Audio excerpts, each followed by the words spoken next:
Hello and welcome to our podcast about artificial intelligence. Today we'll be discussing how AI is changing the world around us.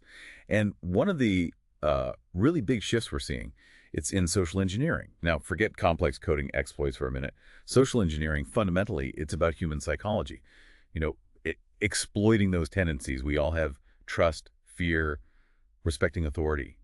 It's about manipulating people, not machines, to get access or information. Yeah, and it's fascinating because while the idea isn't new, the scale and the sophistication completely transformed now. Traditional social engineering, it took a lot of legwork, Right. identifying targets, building trust over time, tailoring the manipulation, very human intensive. Like a con artist honing their craft. Exactly, a meticulous process. Right. But here's where AI really shakes things up. We're seeing AI enable whole new types of social engineering attacks. They can be deployed much more broadly, and crucially, the attacker often doesn't need to be a skilled psychologist themselves. AI is sort of amplifying these tricks. Precisely. And that's our focus for this deep dive, understanding how AI is powering this evolution. We've got some, well, pretty recent, very real examples that are genuinely quite eye-opening. Yeah. Our mission, to really get a handle on this current landscape of AI-driven social engineering and figure out what it means for staying secure. Okay, so let's dive in. A prime example of AI's impact, especially on information, has to be the audio deepfakes. Remember the Slovakian parliamentary elections in 2023? Oh, yeah, that was a big one. A really early sign of how AI could mess with democratic processes, right? Just days before the vote, this audio recording pops up online. It sounded like Mikhail Semeka, top candidate, talking with Monica Todova, a well-known journalist. And the content was pretty damaging. Stuff about supposedly planning to buy votes, even talk about manipulating beer prices, things designed to grab voter attention right then. And the timing, just days before, Right. incredibly strategic. Absolutely. Dropped, just as people were making final decisions. So the crucial point was it real. Not at all. It was later confirmed to be a total fabrication, a deep fake, generated by AI trained on actual audio of Semeka and Todova, so it could convincingly replicate their voices saying things they never, ever said. It's almost surreal. AI mimicking voices so well it creates fake conversations. And, the Semeka's party came in second. You have to wonder what influence that fake audio had in those last critical days. It definitely raises huge questions. Even if it's debunked later, the initial confusion, the doubt it sows right before an election, that damage can be hard to undo. Absolutely. Okay, let's shift gears. Another, maybe even more worrying use of this tech, AI-generated video calls for fraud. That AirUp incident, February 2024, $25 million gone. That just highlights the potential for massive financial loss. Yeah, this case is pretty astounding. A finance worker at Arab gets an online meeting invite. Initially, they were suspicious, thought it might be phishing, good instincts, All right. but they joined the call anyway. And what they saw seemed totally legitimate. What convinced them? They saw who they thought was their CFO, other familiar colleagues too, on the video call. Looked and sounded like a normal meeting. During this call, the finance worker gets instructions. Transfer $25 million.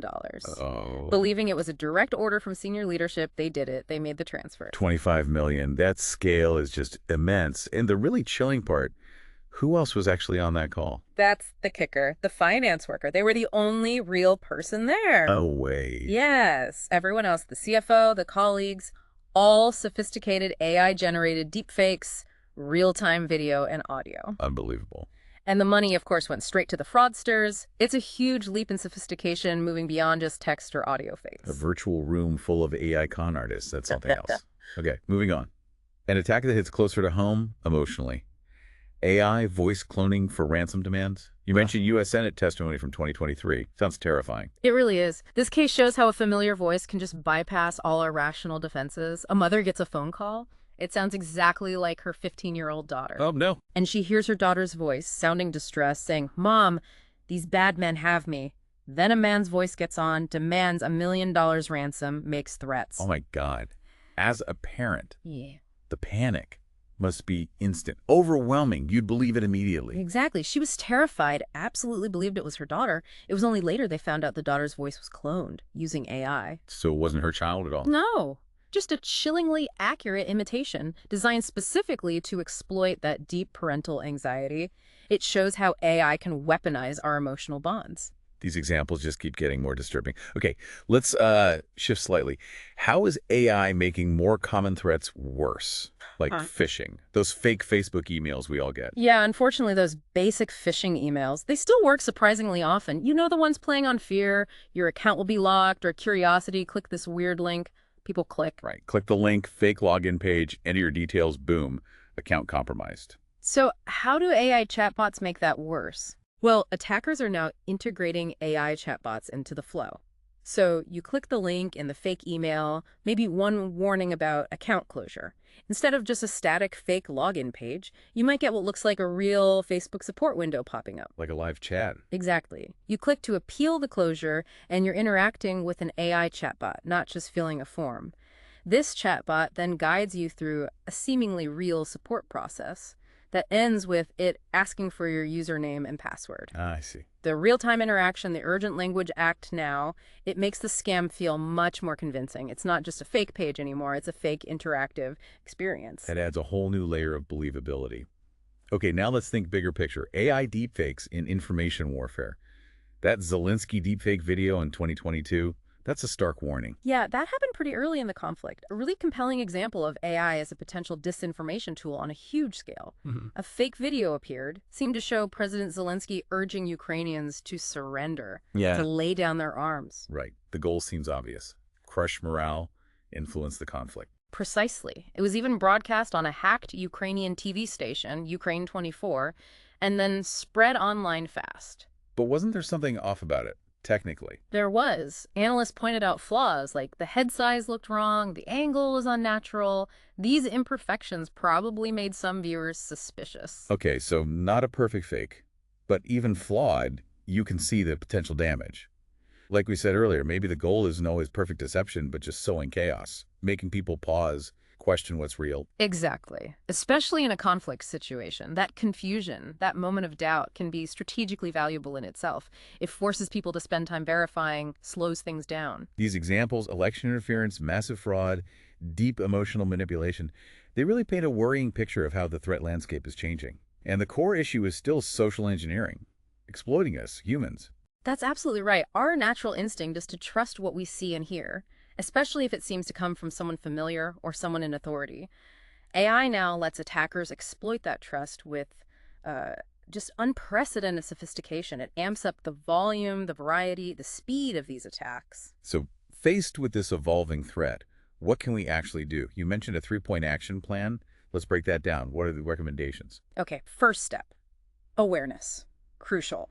We need to talk about these real cases, the ones we just discussed, with colleagues, employees, even friends and family. Training needs to get specific. Educate people about deepfake threats, how to critically look at unusual requests, especially for money or sensitive info. So make sure everyone understands this isn't just science fiction anymore. It's happening now. What's number 2? Second step is getting proactive within organizations. Run social engineering simulations that specifically test against deepfake tactics. This isn't just standard phishing tests. Create realistic but safe scenarios. Let employees experience these manipulation techniques, maybe even a simulated deepfake interaction. It helps them recognize their own emotional reactions in a safe space. Builds critical thinking skills, like building muscle memory for skepticism. That makes sense. Learn through practice without the real risk. And the final part of the defense strategy. Third point is shoring up the technical foundations. Organizations need to really review their security protocols. Who has access to what account permissions, user privileges? You need to understand how an attacker might move around after they get that initial foothold through social engineering. Limit the potential damage. Things like multi-factor authentication. Exactly. MFA everywhere, least privilege access, only give people access to what they absolutely need, and have solid incident response plans ready to go if an attack does succeed. Okay, so it's a layered approach. Awareness and education, simulation training, and strong technical defenses. But, as you said, the human element is key. Absolutely. That's the first line of defense. As AI gets better, attacks get harder to spot. A well-informed, vigilant workforce is our most critical asset right now. Our ability to pause, question, verify. That's vital. Thank you for joining us on this episode about the future of artificial intelligence. We hope you enjoyed the discussion and learned something new. See you next time. Considering how easily AI can now mimic voices and faces, what fundamental assumptions about digital communication might we need to reevaluate for our personal and professional security?